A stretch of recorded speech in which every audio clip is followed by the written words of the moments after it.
Bismillahirrahmanirrahim. Al-adillah asy-syar'iyyah. Ad-dalilu fil lughati al-mursyidu wal hadi ila ayyi syai'in hissiyyin aw ma'nawiyyin khairin aw syarrin. Dalil menurut bahasa artinya sesuatu yang mengantarkan dan mengarahkan pada sesuatu yang bersifat indrawi atau substansi, entah itu baik atau buruk. Jadi maksudnya dalil secara bahasa adalah sesuatu yang bisa memberikan kita petunjuk atas sesuatu yang lain, atau yang memberikan kita petunjuk pada sesuatu, baik petunjuk itu berupa sesuatu yang bisa dirasakan oleh panca indera ataupun sesuatu itu bersifat substansial alias tidak bisa dirasakan oleh panca indera. Menurut pengertian bahasa ini, petunjuk atau yang mengarahkan juga bisa menjadi baik atau bisa bersifat baik atau bersifat buruk. Artinya entah itu baik atau buruk, selama itu bisa menunjukkan kita terhadap sesuatu, itu bisa disebut dalil. Wa fi istilahil usuliyyin ma yumkinu tawassulu bi sahihin nazari fihi ila matlubin khabariyyin mislu hudusil alam bin nazari fi ahwalil alam min taghayyurin wa taqallubin wa fana'in wa wujudis salati bin nazari fi dalalatin nusus syar'iyyati alaihi.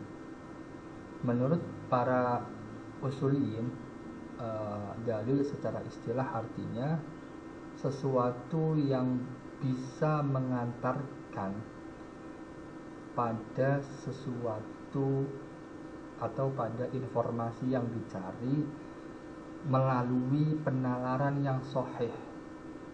Maksudnya adalah menurut istilah para usuliyin atau ahli usul fikih, dalil itu artinya sesuatu yang dengan sesuatu itu melalui penalaran yang sahih, yang valid, itu bisa mengantarkan kita pada informasi yang kita inginkan. Artinya dalil itu menunjukkan kita atau mengantarkan kita pada informasi yang ingin kita ketahui. Tapi untuk sampai ke informasi yang kita ketahui itu harus melalui penalaran yang valid. Contoh tentang hudusul alam, tentang barunya alam semesta. Alam semesta itu bisa dikatakan baru. Nah, kita tuh pengen tahu informasi tentang alam semesta yang bersifat baru itu. Itu bisa kita ketahui melalui pengamatan terhadap kondisi alam, fi ahwalil alam. Yaitu kondisi alam itu bisa berubah, taghayyur, bisa berganti-ganti, bisa rusak.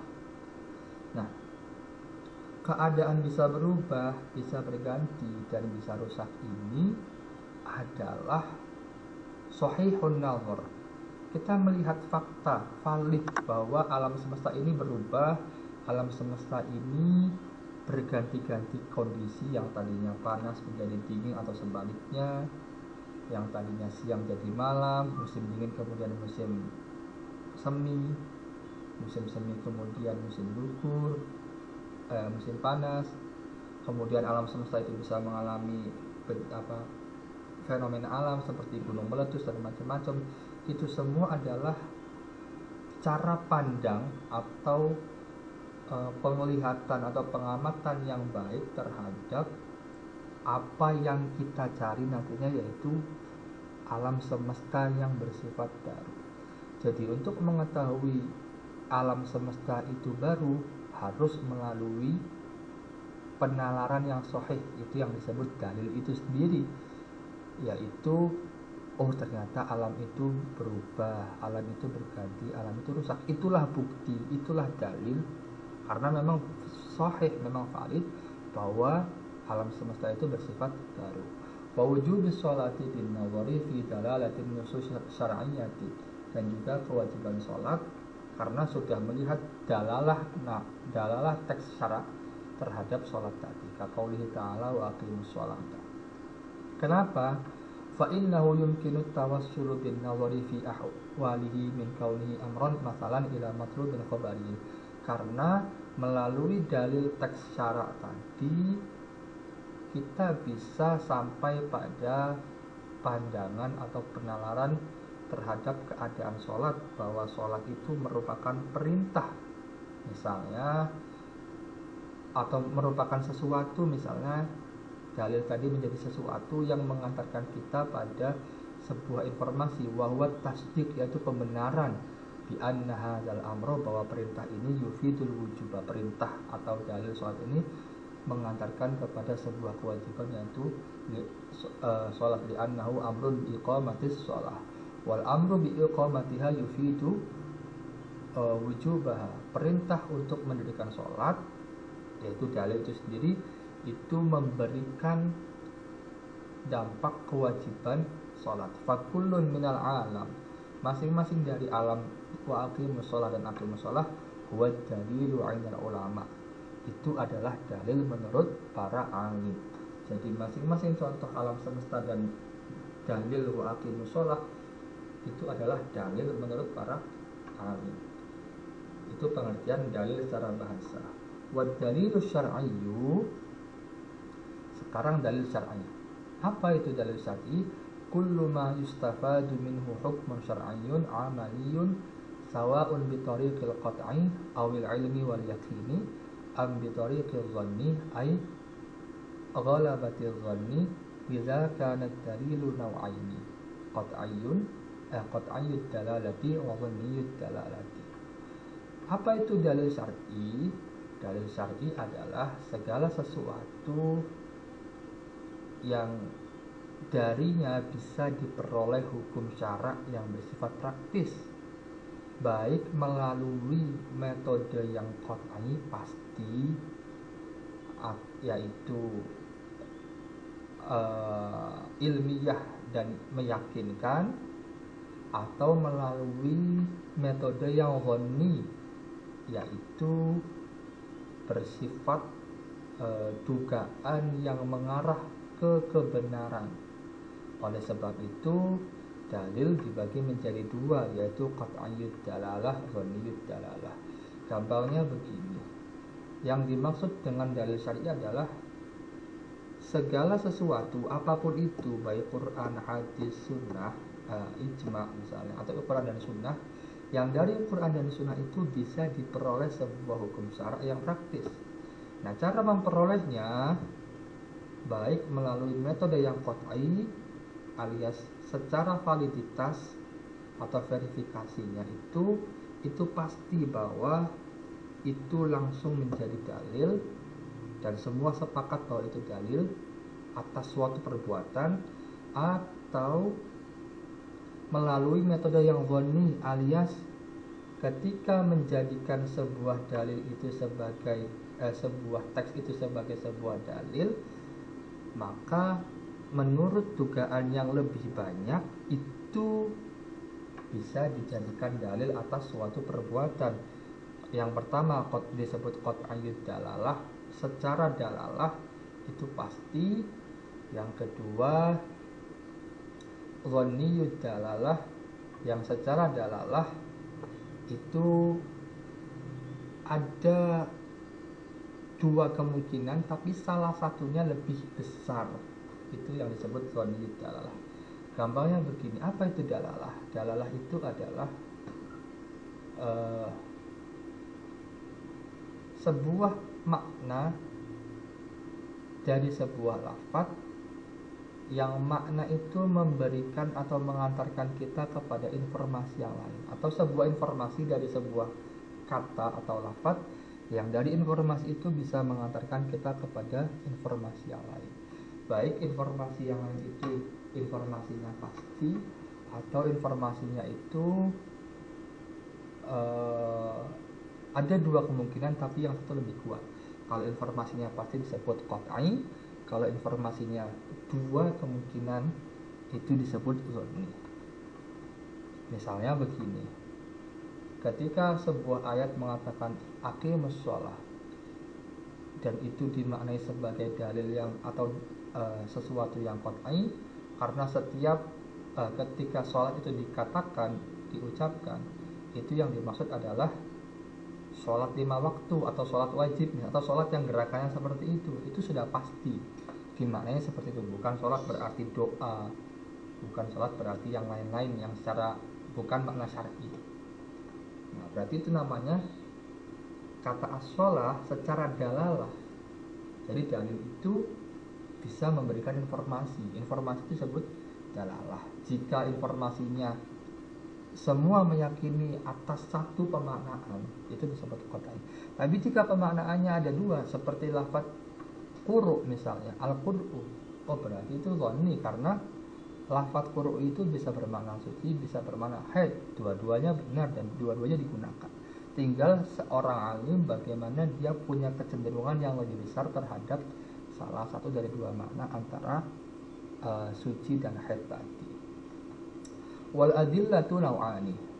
Dalil itu dibagi menjadi dua, yaitu adillatun muttafaqun 'alaiha baina jumhuril ulama wa hiya al-kitab was sunnah wal ijma' wal qiyas, wa adillatun mukhtalafun fiha wa asyharuha sab'atun yal istihsanu wal maslahatul mursalatu al istislahu wal istishabu wal urfu wa madhhabus sahabiyyu wa syar'u man qablana wa saddu dzara'i'.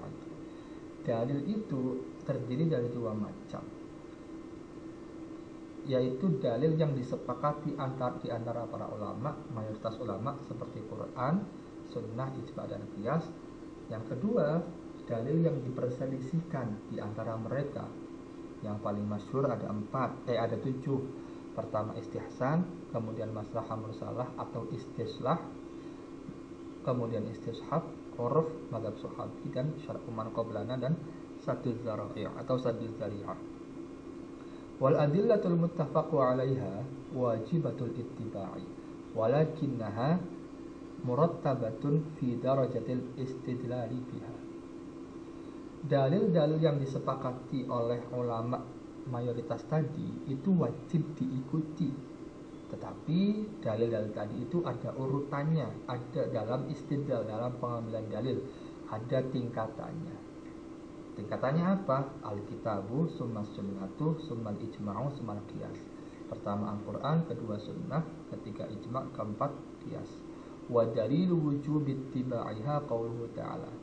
Dan dalil kewajiban mengikuti dalil-dalil yang disepakati tadi adalah perkataan Allah Ta'ala, ya ayyuhalladzina amanu ati'ullaha wa ati'ur rasul wa ulil amri wa ati'ur rasul wa ulil amri minkum fa in tanaza'tum fi syai'in farudduhu ila Allahi war rasul in kuntum tu'minuna billahi wal yawmil akhir dzalika khairu wa ahsanu ta'wila. Wahai orang-orang beriman, ati'ullah, patuhilah Quran, wa ati'ur rasul, Allah alias Quran tentunya, wa ati'ur rasul itu nabi berarti sunnah, wa ulil amri minkum, yang punya perkara atau punya urusan kalian, yaitu ijma', yaitu para ulama alim. Fa in tanaza'tum fi syai'in farudduhu ila Allahi war rasul farudduhu ila Allahi war rasul. Jika kalian sedang bersilang pendapat satu sama lain, maka kembalikanlah pendapat atau sesuatu itu pada Allah dan Rasulnya. Ini yang dimaksud dengan qiyas. Jika kalian beriman pada Allah dan hari akhir, itu adalah itu adalah suatu kebaikan dan paling baiknya takwil. Nah, kemudian fal amru bi ta'atillahi war rasuli amrun bi ittiba'il qur'ani was sunnah. Perintah untuk menaati Allah dan Rasul itu artinya perintah untuk mengikuti Al-Quran dan Sunnah. Wal amru bittiba'i ulil amril muslimin fi majalil ilmi wa syar'i amrun bittiba'i ma ittafaqa alaihi al-mujtahiduna minal ahkam. Perintah mengikuti ulil amri, orang-orang Islam dalam lingkup keilmuan dan syariat, yaitu maksudnya perintah untuk mengikuti apapun yang disepakati oleh para mujtahid tentang hukum. Wal amru biraddil waqa'i'il mutanaza'i fiha ila Allahi war rasuli amrun bittiba'il qiyasi haitsu la nassa wala ijma'. Perintah untuk mengikuti perkara yang disepakati oleh para mujtahid tentang hukum, wal amru biraddil waqa'i'il mutanaza'i fiha ila Allahi war rasuli amrun bittiba'il qiyasi haitsu la nassa wala ijma'. Perintah untuk mengikuti perkara yang disepakati oleh para mujtahid tentang hukum, wal amru biraddil waqa'i'il mutanaza'i fiha ila Allahi war rasuli amrun bittiba'il qiyasi haitsu la nassa wala ijma'. Perintah untuk mengembalikan peristiwa-peristiwa atau perkara-perkara yang dipertentangkan satu sama lain untuk dikembalikan kepada Allah dan Rasul, itu maksudnya adalah perintah untuk mengikuti qiyas sekiranya tidak ada nas alias Quran dan hadis, dan juga tidak ada ijma'. Selain itu, selain ayat tadi, ada juga dari hadis. Wa dalilu tartibiha fil istidlali ma rawahul Baghawi wa Ibnu Abdil Barri wa ghairuhuma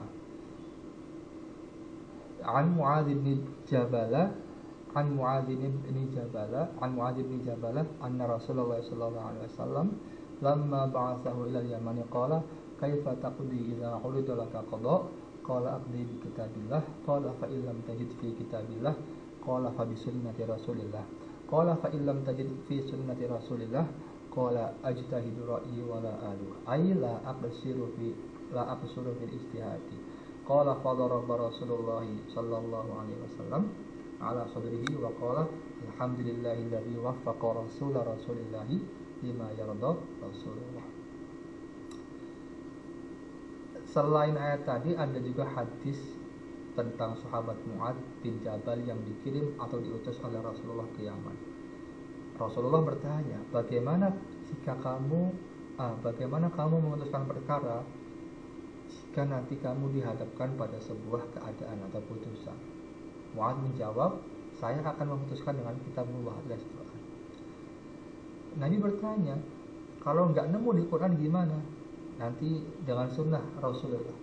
Kalau tidak nemu di sunnah Rasulullah, Mu'adz menjawab, ajtahidu ra'yi wa la alu, saya akan berijtihad dengan akal saya dan tidak akan menyia-nyiakan ijtihad tadi, tidak akan setengah-setengah lah namanya begitu. Maka kemudian Rasulullah menepuk dadanya Sayyidina Mu'adz bin Jabal sambil mengatakan, segala puji bagi Allah yang sudah memberi taufik kepada utusannya, utusan Allah, gitu kan, pada apa yang diridhai oleh Rasulullah. Artinya hadis ini menunjukkan bahwa ketika Rasulullah masih hidup pun Rasulullah itu dalam tanda petik mengizinkan sahabat untuk memutuskan perkara meskipun tidak ada di Quran dan Sunnah, tentunya dengan catatan ketika mereka menguasai tentang Quran dan Sunnah. Karena sebagaimana kita ketahui, sahabat adalah generasi orang-orang yang memahami betul bagaimana asbabun nuzulil ayah dan asbabun wurudil hadis. Makanya karena mereka tahu sebab turunnya ayat dan sebab turunnya hadis, maka mereka bisa dan boleh beristihad, gitu kan. Nah, istihad tadi di sini mencakup, kalau ijtihad itu bersifat kolektif nanti dinamakan ijma'. Kalau ijtihad itu bersifat individual maka itu nanti pendapat pribadi. Ijtihad pribadi itu biasanya bisa menggunakan macam-macam termasuk qiyas. Wa ma rawahu al-Baghawi aidan 'an Maimun bin Mihran qala kana Abu Bakr idza warada alaihi al-khusum nazara fi kitabillah fa in wajada fihi ma yaqdi bainahum qada bihi wa illam yakun fil kitabi wa alima an Rasulillah fi dzalika al-amri sunnatan qada biha fa in ayahu ay yajida fi sunnati Rasulillah jama'a ru'usan nasi wa khiyarahum fastasharahum fa in ajma'a ra'yuhum ala amrin qada bihi wa kadzalika kana yaf'alu Umar wa aqarrahuma baqiyatus sahabah ala hadza fakana ijma'. Singkatnya begini, Abu Bakar pun ketika beliau mengalami kebuntuan atau mengalami sesuatu untuk mengambil pendapat, beliau itu melihat di Quran dulu, kalau ketemu nanti diputuskan dengan ayat Quran tadi, kalau tidak cari di hadis kajian Nabi. Kalau tidak juga, maka beliau mengumpulkan para sahabat atau tokoh-tokoh pada waktu itu untuk meminta pendapat atau musyawarah. Kemudian jika tokoh-tokoh tadi bersepakat pada satu hal, maka Sayyidina Abu Bakar memutuskan perkara itu. Begitu juga Umar. Kemudian sisa sahabatnya itu tinggal menyetujui, dan itu disebut ijma'. Dari sisi lain, wa ammal adillatu wal adillatu aidan imma naqliyatun aw aqliyatun. Dalil juga bisa dibagi menjadi naqliyah dan aqliyah. Naqliyah itu artinya riwayat, perpindahan riwayat. Hiyal kitabu was sunnatu wal ijma'u wal urfu wa syar'u man qablana wa madhhabus sahabah. Dalil naqli terdiri dari tadi. Sedangkan aqliyah hiyal qiyasu wal masalihul mursalatu wal istihsanu wal istishabu wa saddu dzara'i. Wa kullu min ad-dalil an-naqli wal aqli muftaqirun ila al-akhari fa inna al-ijtihada la yuqbalu bidun i'timadi 'ala ad-dalil an-naqli li'anna al-'aqla al-mahdha la dakhla lahu fi tashri' al-ahkami wal istidlal bil adillati an-naqliyyati yahtaju ila nadharin wa ta'ammulin wa ta'ammuqin.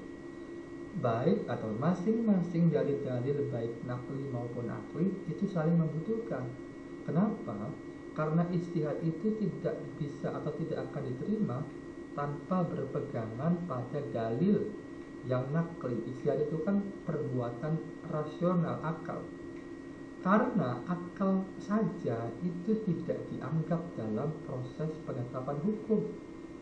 Dan pengambilan dalil dengan dalil naqli itu juga membutuhkan nazar, pengamatan, penelitian, wa ta'ammul dan angan-angan dan wa ta'ammuq dan pemahaman yang mendalam. Artinya baik menggunakan dalil akli itu membutuhkan naqli riwayat, menggunakan dalil naqli itu juga membutuhkan kerja akal. Wa hadhil adillatu imma an takuna aslan mustaqilan bi nafsihi fi tashri'i la yahtaju 'inda itsbatil hukmi bihi ila syai'in akhar. Dalil-dalil ini ada kalanya bersifat independen sendirian dalam proses penetapan hukum yang tidak membutuhkan sesuatu yang lain ketika menetapkan hukum. Yaitu apa? Kalau Quran, bahwa Al-Quran wa sunnah wal ijma' wa ma yata'allaqu biha kal istihsan wal urfi wal madhhab sahabi. Seperti Quran, sunnah dan ijma' itu dan yang berkaitan dengannya itu independen. Nah, adapun seperti istihsan dan urf dan madhab sahabi itu imma annaha laysat aslan mustaqilan bi nafsi seperti Quran, sunnah, ijma' dan sesuatu yang seperti Quran dan sunnah dan ijma' yaitu istihsan dan urf dan madhab sahabi itu bisa berdiri sendiri. Ini menurut Wahbah Az-Zuhaili. Ada juga wa imma annaha laysat aslan mustaqilan bi nafsi wa huwal qiyas. Ada juga dalil yang secara prinsip tidak bisa berdiri sendiri, yaitu qiyas. Kenapa? Fa innahu yahtaju fi isbatil hukmi bihi ila aslin waridin fil kitabi aw sunnati aw ijma'. Karena qiyas itu membutuhkan pada asal atau dalil pokok yaitu Quran dan sunnah atau ijma' dalam proses penetapan hukumnya. Kama yahtaju ila ma'rifati illatil hukmil asli al-maqisi alaihi, sebagaimana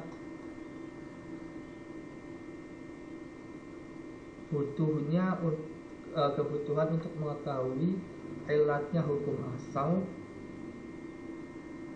pada sesuatu yang dikiaskan. Amma ihtiyajul ijma'i ila mustadadin fahuwa 'inda takbirihi wal 'iqadi la 'indal istidlalihi.